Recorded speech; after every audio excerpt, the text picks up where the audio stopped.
again, thank you all for coming. Sub-gigahertz wireless. A couple years ago, I was doing some work as a consultant, and I was approached by a power company saying, you know, we're deploying these smart meters, and we hear that you like to break things.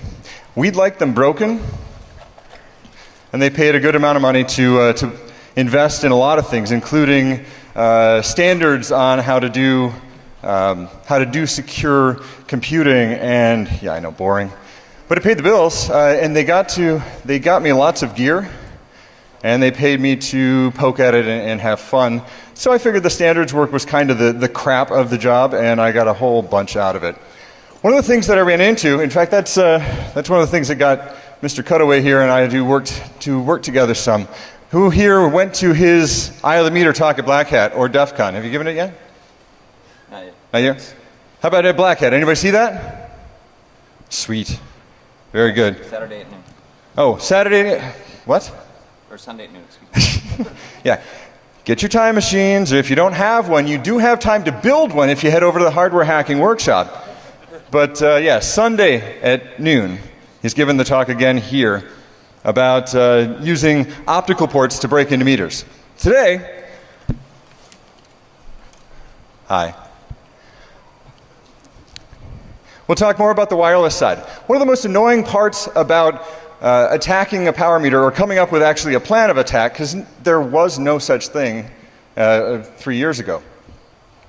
The annoying thing was all the attacks that we could do, there really wasn't a tool that you could build on very easily and turn it into a network adapter to talk to power meters. And since the majority of what was interesting about power meters was over their wireless mesh networking, this was a pretty big gap. In fact, trying to scope gigs became a real problem, because how do you wrap in a ton of research into one engagement? Well, it turns out, power company that came to pay me was more than happy to invest in a great deal of that. Oh, you're going to do that? Okay. Getting screwed up here. And they they invested in me working with a team, growing us in sub-gigahertz radio. Why? Because like 1/10 of all power meters are running in over a gigahertz, and everybody else is running in typically 900 megahertz.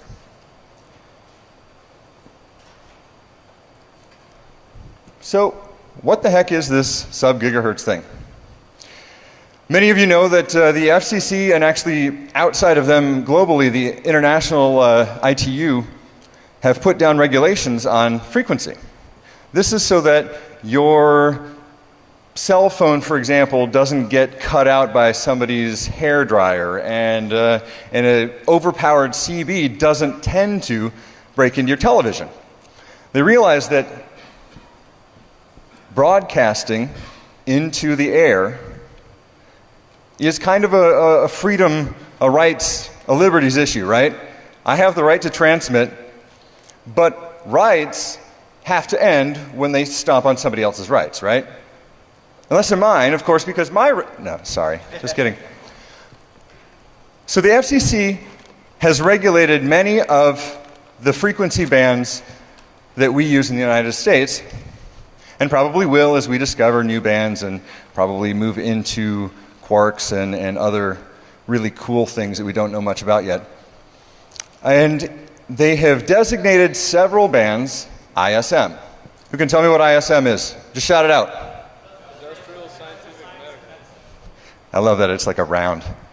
Industrial, scientific, and medical. Yes. This is unregulated band that the FCC says, as long as you are within these guidelines, you don't transmit more than this amount of power, or if you're going to go over that up to this amount of power and you hop over a spread spectrum, we don't need any licensing. Ham radio folk, what's that about licensing and the ISM bands? Well, you see, we hams, we get to, abiding by other rules, we are allowed to transmit with more power. We get to do other cool things, and we have a lot more frequency at our fingertips. But most companies don't have that. They have to pay a lot more for it. So they like to stay in the ISM bands. your original cordless telephone, for example, 900 megahertz.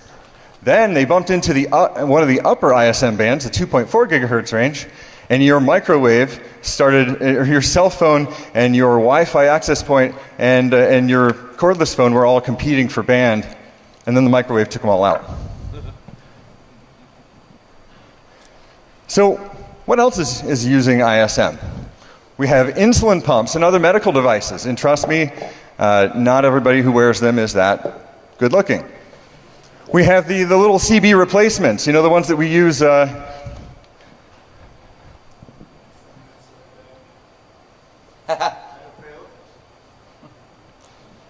Thank you, my son. You may go in peace. Is this yours, though? Yes, that is mine. Suitcase. Big freaking suitcase. Sorry. This will get more amusing, trust me. So little pink girl toys. Little instant messaging, you know, hey, not on the real internet so that stalkers can't get, oh, what the heck, stalkers can buy IMEs too. Power meters, our own devices, the things that we create, especially in this audience right here, the things that we create is a big deal. I got a buddy of mine here who likes do-it-yourself copters, and he's built a great deal of really cool things. And he just hands me something at Black Hat. He says, that's my target. Show me how to go break it. So really cool stuff. TI's making a push. Their TI Chronos watch is a evaluation kit, you know, not because everybody wants to wear around something that bulky, but it shows developers how they can implement MSP430 based radios, much like what we're going to be talking here today, and transmit or receive in sub-gigahertz. Now it's kind of lame. They have a bootloader that they can flash the watch wirelessly. Yay. I'm thinking wirelessly attacking power meters from my watch.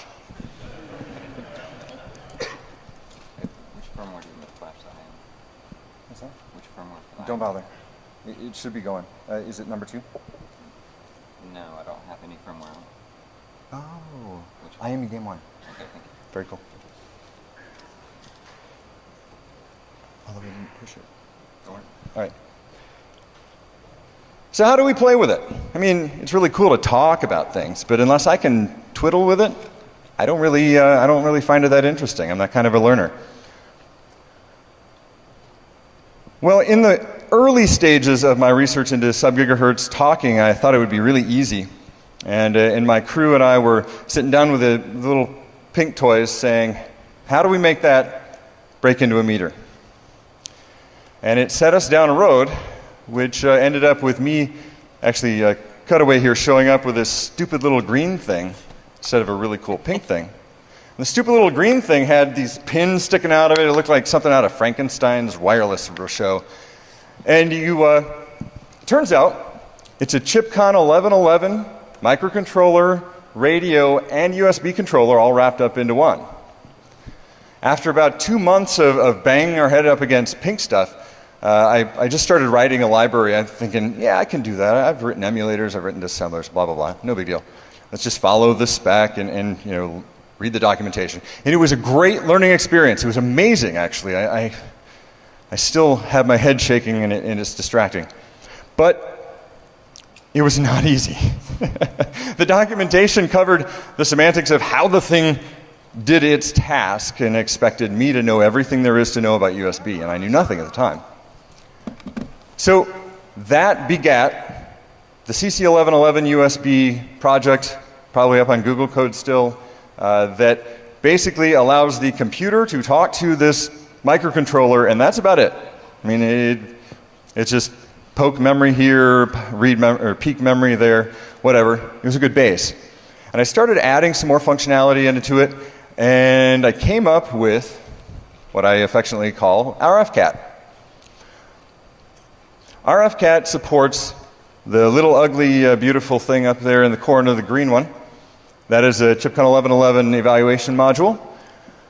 If you've bought a TI Chronos watch, you'll recognize this picture down here in the lower right corner. The watch, a CD, and 2 dongles, one to flash wired, and one that's just a really awesome hacking wireless toy that's used to flash the watch. And then I still really have an affection for the pink girl toy. So we have invested a great deal of work into its firmware as well. You see the picture there. That is Mike Osman's Spectrum Analyzer firmware actually running. He's an amazing guy. And you'll notice also in the lower right-hand corner, a Goodfet. Travis Goodspeed, if you're here, ciao, awesome. There's some catches to sub-gigahertz wireless. It's not all fun and games. The tool that I'm putting out will allow you to go learn and attack, but it may take some tweaking, it may take some coding on your part. Why? Because everybody thinks that their way is the best, and they've done about a bazillion different ways of sub-gigahertz wireless. It gets very interesting with frequency hopping, spread spectrum, which we'll talk about in a few minutes. One thing to point out, just because we're in the sub-gigahertz range, the 900 megahertz range or whatnot, does not mean that we will be able to talk to everything. There are two different types of frequency hopping that I will get into later, and one is simply not compatible with RFCAT at this time. So why do you care? Why are you here and not walking out? Well, apparently, some people are here and not. No, I'm just kidding. I personally think that most of us, if we have any technology bent at all, we marvel at the power of radio frequency. I do. It's distracting. If you're a security researcher, you may find that you, like I, have need to go poke at stuff. And even if you're not a security researcher, but you maybe are a security professional at a large manufacturing plant, perhaps, that runs Telzon gear, you may find that you need to prove to your bosses that the Telzon gear is running Telnet clear text over the wire. Hello? All right. Since we are crammed in time anyway, and I didn't want to cut the value from the slide deck so that you can take this with you, I'm going to blow through slides. My email address and my... Did you see my email address on the front slide? If not, we'll go back to it later. Email me. Seriously, this is an awesome area. I want to keep working on it. Anybody who's familiar with 8051 core will know most of what that means. It is the most popular microcontroller in the world. It's been sucked into everybody. It's like the BSD license of microcontrollers. The microcontroller is the thing that you control, and you write code for it, and you control its entire execution. However, you have this peripheral that's called a radio. It's the 1101 radio core that ChipCon puts out. And it has its own state engine. It's got its own code that it follows. So you and your firmware have to tell it, go into TX mode, I want to transmit, and then wait for it to actually get there. Then you tell it to go to idle mode, and you have to wait. And at times, it has its own error modes that it will go into. So keep in mind, there are two different things going on within the RFCAT. Configuring this thing is actually very interesting. I like low-level programming because I like the idea of sticking bits into a register and having them actually make real things happen. So these registers are the ones that make the radio work the way that it does. TI basically took everything that they wanted to do in a sub-gigahertz range in almost every kind of modulation that they wanted to use, and they wrapped it all into one radio and let you just configure the snot out of it. And then they gave you Smart RF Studio, which, after many hours of banging our heads up against a wall, we realized is the answer to learning how different configuration items impact each other. If you have troubles and you're doing your own really hardcore stuff with RFCAT, like your own firmware and doing really interesting configurations, you might want to check Smart RF Studio and kind of get to know how things relate. For those of you that could be developing, I included this slide. We're not going to go over it, but it basically lays out the internal firmware API and how to use it. So what do we want to know when we're hacking wireless systems? There's a checklist. If you're going to do some research, you got to know, do I know enough to even go poke at this thing? Could I possibly hear it if I just set at a channel and listened? First of all, you need to know the frequency, or in a frequency hopping system, you need to know what frequencies are used, and if you can, how they're used. I'll talk about that in a bit. Modulation. So, who here listens to AM radio?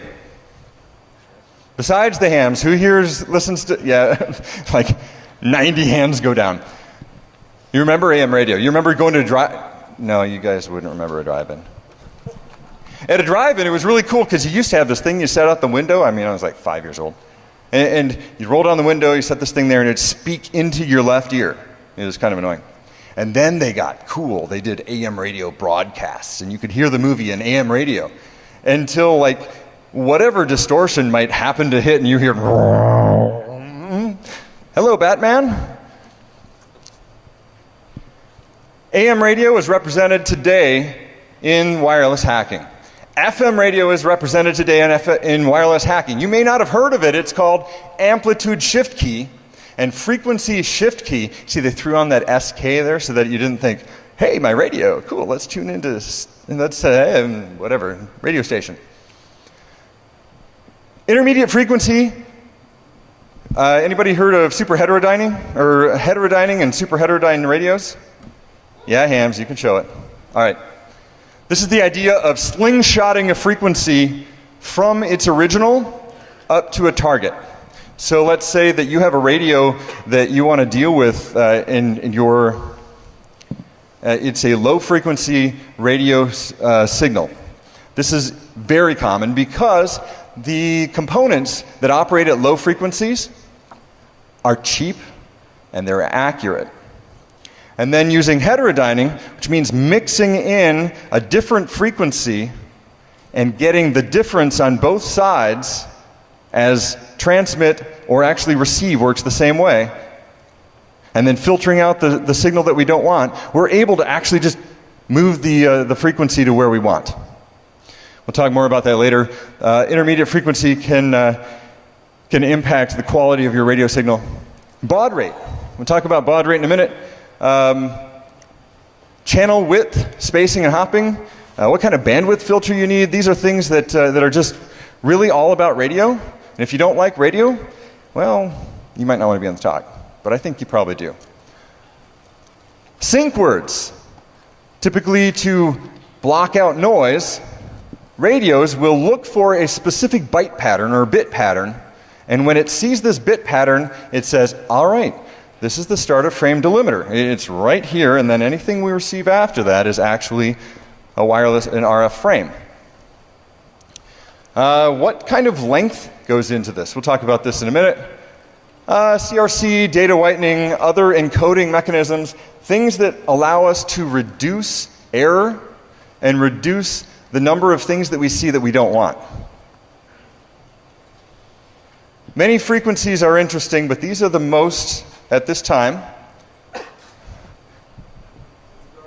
That is the right one, sir. Thank you.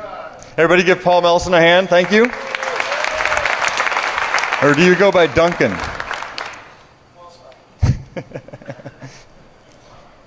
So 315 megahertz, very popular. You may have 315 megahertz stuff in your pocket right now. Most of you own American cars, I'm going to imagine, and they almost all come with remote keyless entry systems, and they almost all live at 315 megahertz. 433 megahertz, also actually a lot of European and other nations, they like to put their cars on 433. Medical devices like to live here too. 868, 900, 915 center, it's 902 to 928. They are just like everything. So I told you cordless phones, they cover parts of cell phones and other industrial equipment, maybe even your power meters.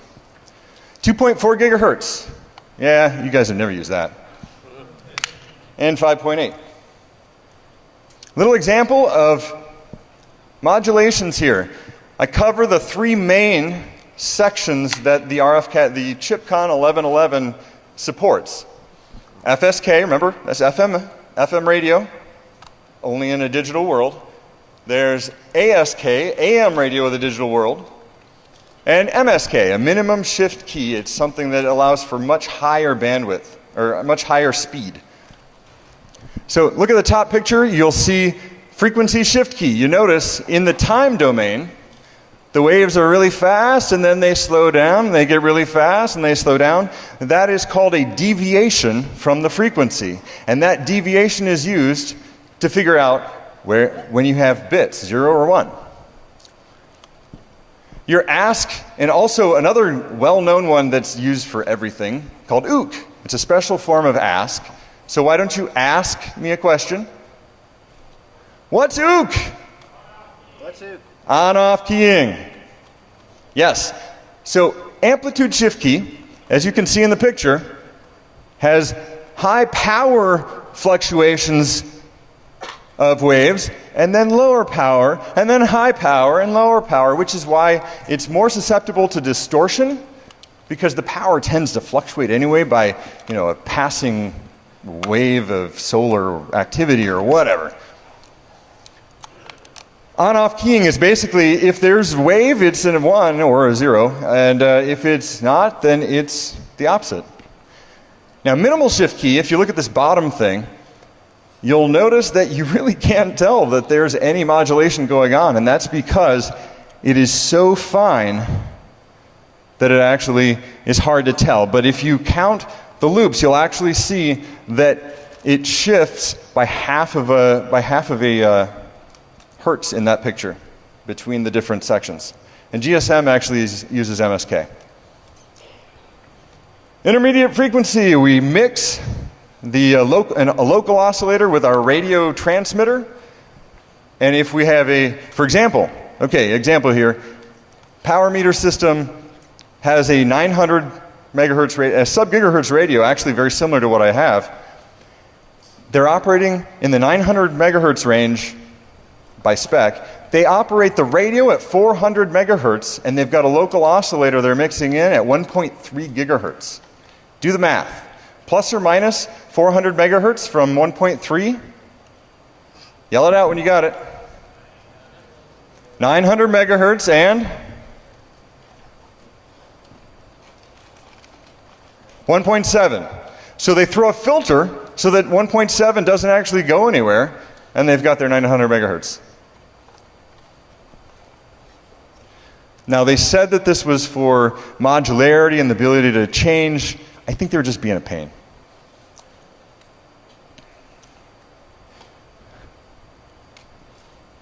Who here had a 1200 baud modem? How about 300? No. 1200 that drops to 3 doesn't count. 150. Yeah, I see still a few hands. Yes, thank you. I'm glad other old people are here. 450. Anybody 410? Just for the sake of obscurity? 110. All right, cool. Well, the concepts behind the modem that provided you that amazing addiction of computers talking to computers remotely. The addiction has continued, I believe. The same concepts are used here in radio. If you think about it, what are we doing? We are sending analog signal, right?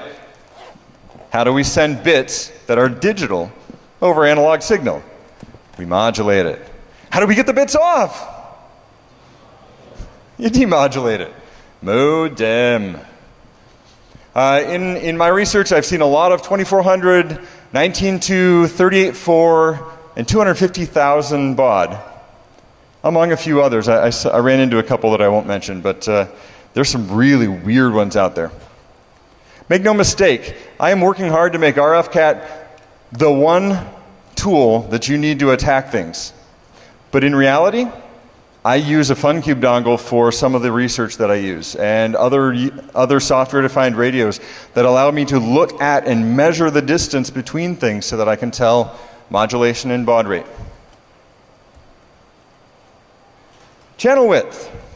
So, in a channel hopping system, let's just take, for example, a 902 to 928 channel hopping system.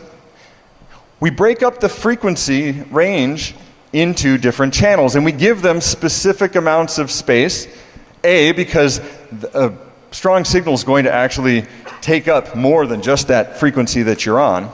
And B, because we need to know between different radios where the guy's going to go next. So your Wi-Fi hops over a set number of channels, and so does your Zigbee.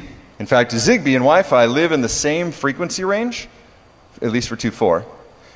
They just have different channel sets, and the Zigbee spec, or was it 15.4? The 15.4 spec that Zigbee is based on actually chose their hopping pattern, or their hopping channel bandwidth, so that it would interfere as little as possible with Wi-Fi. A bandwidth filter. What's a filter do? Keep stuff we don't want to see from getting in, right? Anybody with young kids, you may have an internet filter. They typically don't work very well, but they can. What's the same here? We will always have noise. There's radio going on all around you, even that we didn't create as people. So we want to focus our radio receiver into just what we need to see what we want.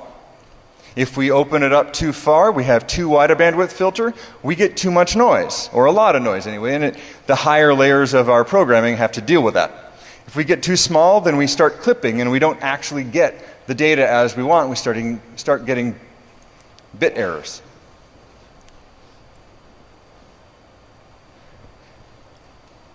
Another configurable part of the radio that helps us only get what we want to get, it's called a preamble, and I talked about sync words just a few minutes ago.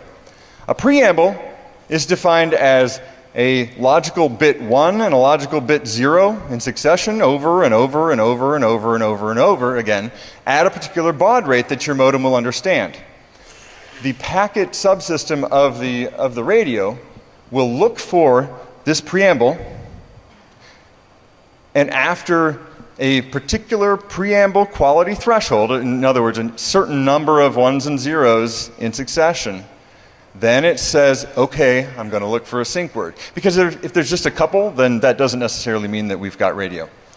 We can tune the preamble quality threshold to 0, if we want. And we can set how the sync word detector works. There are several different things about the sync word detector that need to be understood. We can configure that thing to nothing, so it just doesn't look for anything and hands any bits that the radio wants up the channel. What's this good for? Well, it's good for seeing if your pipeline of data is working, because it just floods into your client. It's also good for generating fairly random noise, right? And what does fairly random noise help us with? Crypto. There's also a carrier detect setting. This means I don't care about bits, zeros, ones, sync words, whatever. I just want to see power on the radio band. So even before it receives data, you've got a carrier wave, and as soon as it sees the carrier wave, it then starts sending data into your client. You can also set, and very commonly you'll see 15 of 16 bits of what we received in the air match the sync word. So you set the sync word, OC4E is a common sync word for TI, and let's say you get 1C4E. In this mode, that would be enough. You've also got 16 of 16 bits, so that it's got to be perfect. And you've got 30 of 32 bits, which actually says, and this is important, every time I transmit, I'm going to send the sync word twice. And when I receive, I'm going to look for it twice.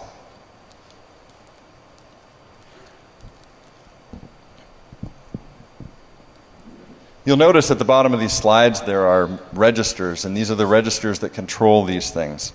RFCat tries to shield as much of this as possible from you, but it's good to know. Every system does its own thing, right? At least in this space. So some systems are set up using what's called variable packet length. Variable packet length indicates, according to the TI radio anyway, the first byte that's received after the sync word is a length byte. And then from thereafter, that is the length of that packet. It's very good for dynamic data and not blowing a whole bunch of bits that aren't necessary with padding.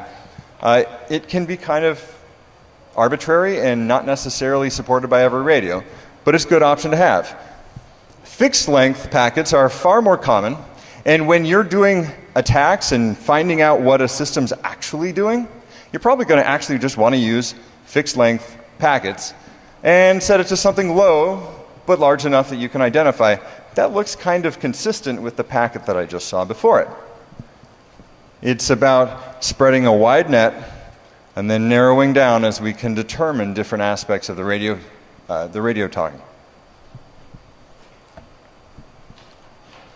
So yeah, CRC, whatever. We all know CRC, right? Well, you see, the radio actually implements one type of CRC. One of the systems that I'm attacking in my spare time is actually using no CRC on the radio, even though the radio supports this kind of CRC, because they've chosen their own method, and they do it in software, and it doesn't matter. The chip simply makes one particular type of CRC available to you. Cutaway, how many types of CRC have you been working with lately? Smart RF Studio.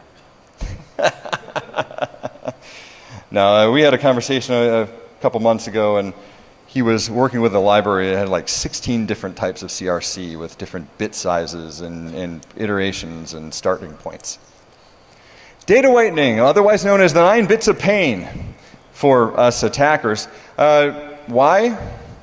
Because you get a pseudo-random sequence that gets XOR'd with the actual data. Why? Security?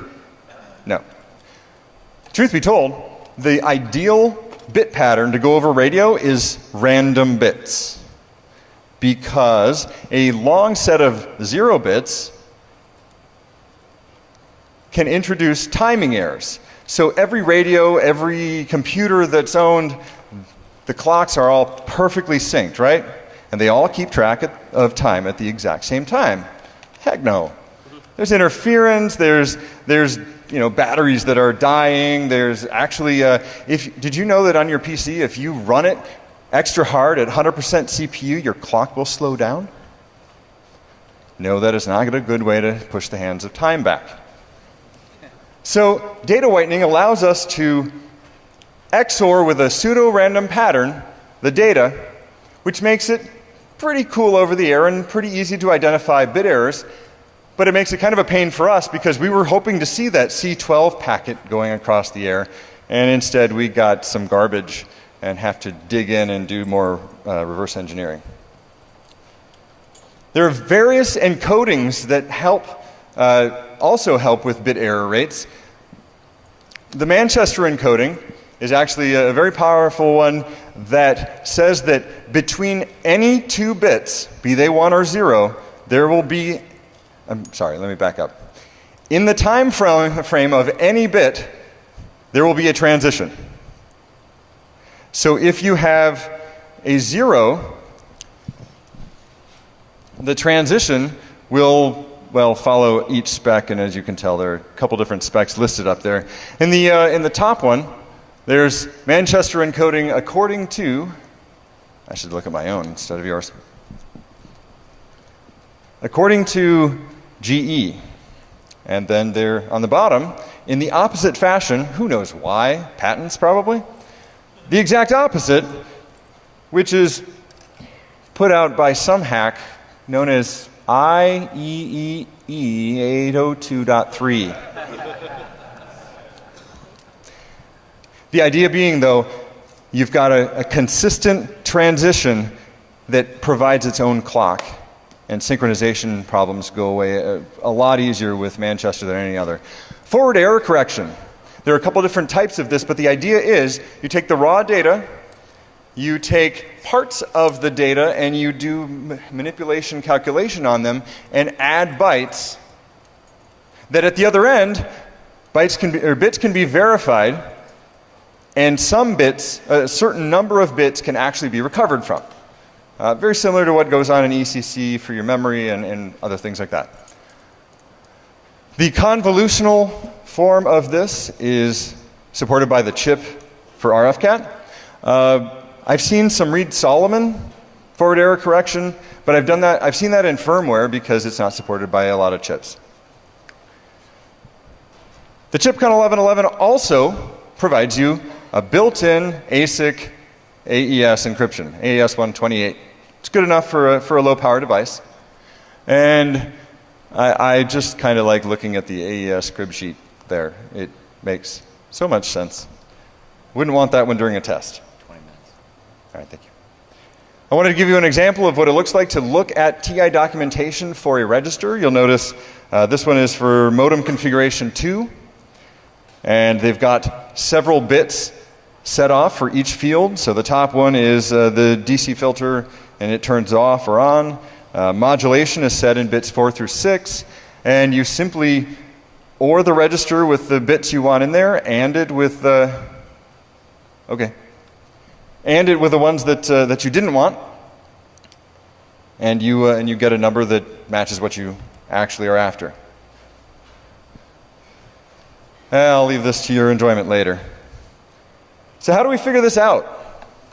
Well, open public documentation is a great form to start your research. Reconnaissance of, for example, documentation of the device you're hacking. One of my very best friends is a diabetic, and it turns out his insulin device was the one that was hacked last year at Black Hat. Yay! And I picked up the document, and they include the frequency that the communication goes on at in the user documentation, because all diabetics need to know that they're operating at frequency. If you could find an open source implementation, this is another great way to go after like public specs. Maybe it's an IEEE spec, but you can just take the Linux source code and read through and then figure out how it works and implement it yourself. That's excellent stuff. Public but harder to find. There are links on here. They're on your CD. Bookmark them because they were a bitch to find. FCC is not discoverable through Google. Let me say that again. You can't find FCC filings of any real interest going through Google.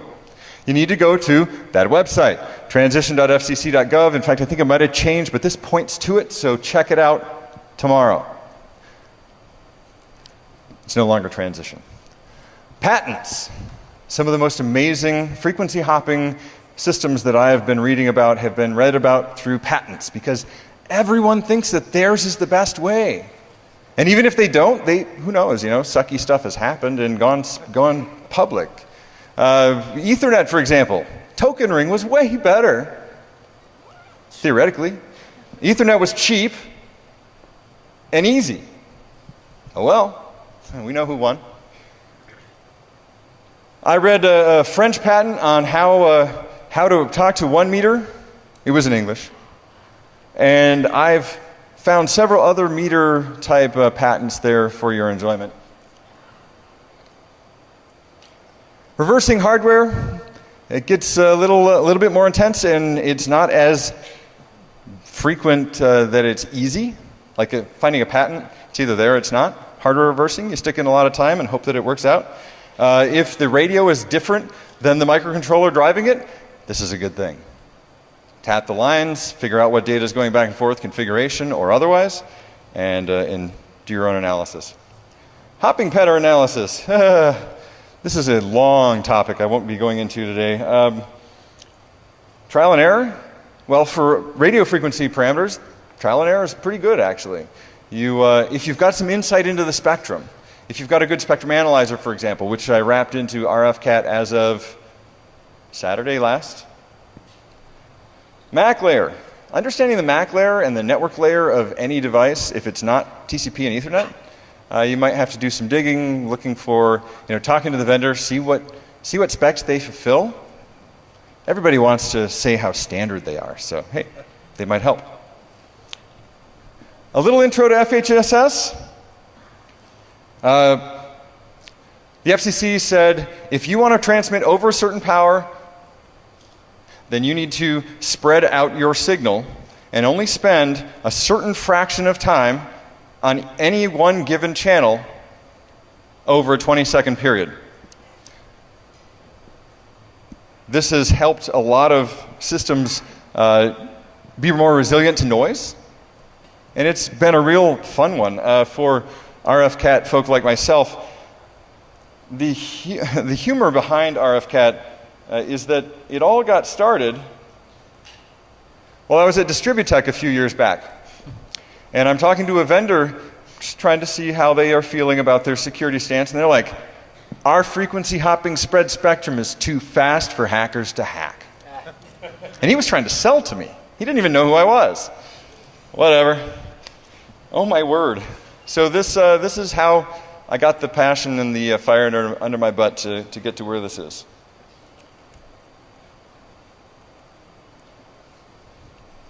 I've only got a couple more minutes here, so I'm going to leave on a little Neville Mascaline. Back in 1903, article hit Slashed out about 8 months ago. Back in 1903, Giacomo Marconi, or Marconi was Marconi, same Marconi that you buy equipment today, same company.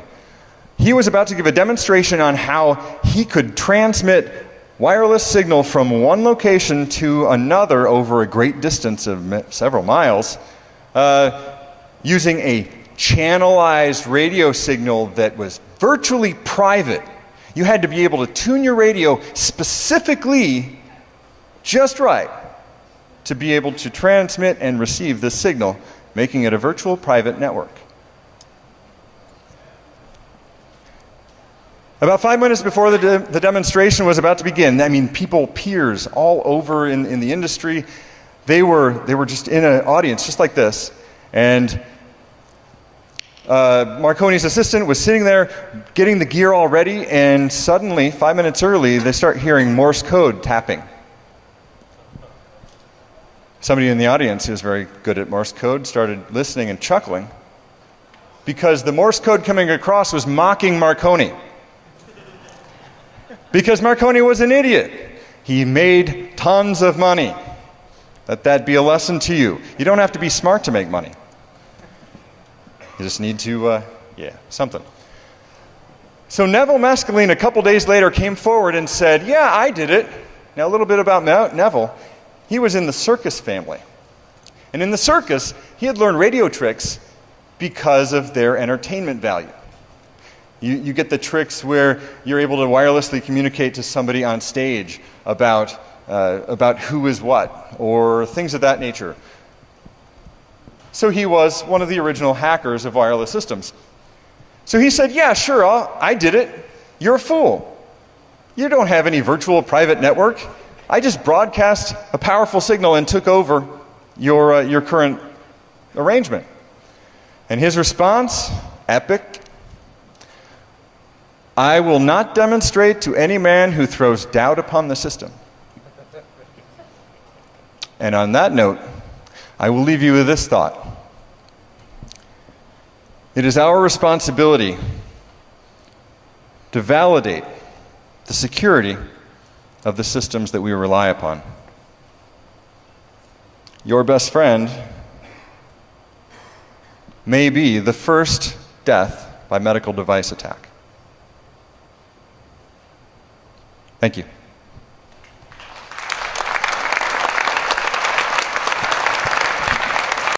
Again, thank you all for coming. Sub-gigahertz wireless. A couple years ago, I was doing some work as a consultant, and I was approached by a power company saying, you know, we're deploying these smart meters, and we hear that you like to break things. We'd like them broken, and they paid a good amount of money to invest in a lot of things, including standards on how to do secure computing, and yeah, I know, boring, but it paid the bills, and they got me lots of gear, and they paid me to poke at it and have fun. So I figured the standards work was kind of the crap of the job, and I got a whole bunch out of it. One of the things that I ran into, in fact, that's one of the things that got Mr. Cutaway here and I to work together some. Who here went to his Eye of the Meter talk at Black Hat or DEF CON? Have you given it yet? Not yet. Not yet? How about at Black Hat? Anybody see that? Sweet. Very good. Saturday at noon. Oh, Saturday, what? Or Sunday at noon, excuse me. Yeah. Get your time machines, or if you don't have one, you do have time to build one if you head over to the Hardware Hacking Workshop. But yeah, Sunday at noon, he's given the talk again here about using optical ports to break into meters. Today, hi. We'll talk more about the wireless side. One of the most annoying parts about attacking things that we create, especially in this audience right here, the things that we create is a big deal. I got a buddy of mine here who likes do-it-yourself copters, and he's built a great deal of really cool things. And he just hands me something at Black Hat. He says, "That's my target. Show me how to go break it." So really cool stuff. TI's making a push. Their TI Chronos watch is a evaluation kit, not because everybody wants to wear around something that bulky, but it shows developers how they can implement MSP430 based radios, much like what we're going to be talking here today, and transmit or receive in sub-gigahertz. Now it's kind of lame. They have a bootloader that they can flash the watch wirelessly. Yay. I'm thinking wirelessly attacking power meters from my watch. Which firmware do you flash that in? What's that? Which firmware flash? Don't bother. It should be going. Is it number 2? No, I don't have any firmware on. Oh. Which one? IME Game 1. Okay, thank you. Very cool. Although we didn't push it. Don't worry. All right. So how do we play with it? I mean, it's really cool to talk about things, but unless I can twiddle with it, I don't really find it that interesting. I'm that kind of a learner. Well, in the early stages of my research into sub-gigahertz, we hams, we get to abiding by other rules. We are allowed to transmit with more power. We get to do other cool things, and we have a lot more frequency at our fingertips. But most companies don't have that. They have to pay a lot more for it. So they like to stay in the ISM bands. Your original cordless telephone, for example, 900 megahertz. Then they bumped into one of the upper ISM bands, the 2.4 gigahertz range, and your microwave started, or your cell phone and your Wi-Fi access point and your cordless phone were all competing for band, and then the microwave took them all out. So what else is using ISM? We have insulin pumps and other medical devices, and trust me, not everybody who wears them is that good looking. We have the little CB replacements, the ones that we use.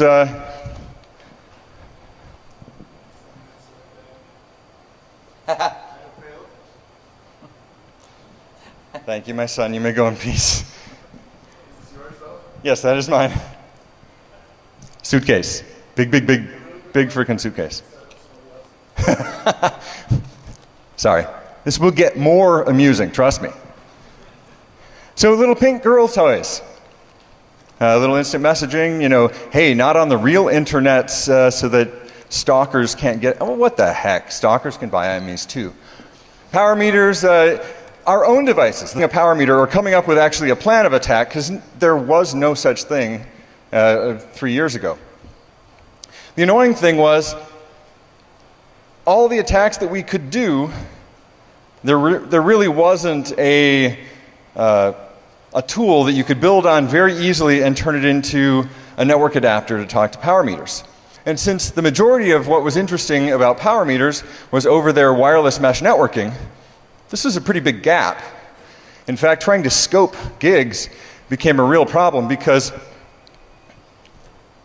how do you wrap in a ton of research into one engagement? Well, it turns out, power company that came to pay me was more than happy to invest in a great deal of that. Oh, you're going to do that? Okay.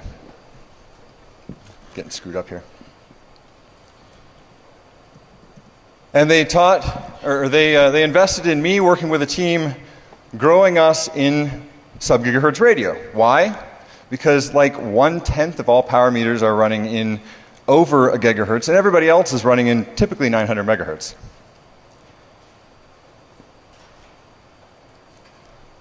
So what the heck is this sub-gigahertz thing? Many of you know that the FCC, and actually outside of them globally, the International ITU, have put down regulations on frequency. This is so that your cell phone, for example, doesn't get cut out by somebody's hair dryer, and an overpowered CB doesn't tend to break into your television. They realize that broadcasting into the air is kind of a freedom, a rights, a liberties issue, right? I have the right to transmit, but rights have to end when they stomp on somebody else's rights, right? Unless they're mine, of course, because no, sorry, just kidding. So the FCC has regulated many of the frequency bands that we use in the United States, and probably will as we discover new bands and probably move into quarks and other really cool things that we don't know much about yet. And they have designated several bands ISM. Who can tell me what ISM is? Just shout it out. Industrial, scientific, medical. I love that it's like a round. Industrial, scientific, and medical. Yes. This is unregulated band that the FCC says, as long as you are within these guidelines, you don't transmit more than this amount of power, or if you're going to go over that up to this amount of power, and you hop over a spread spectrum, we don't need any licensing. Ham radio folk, what's that about licensing and the ISM bands?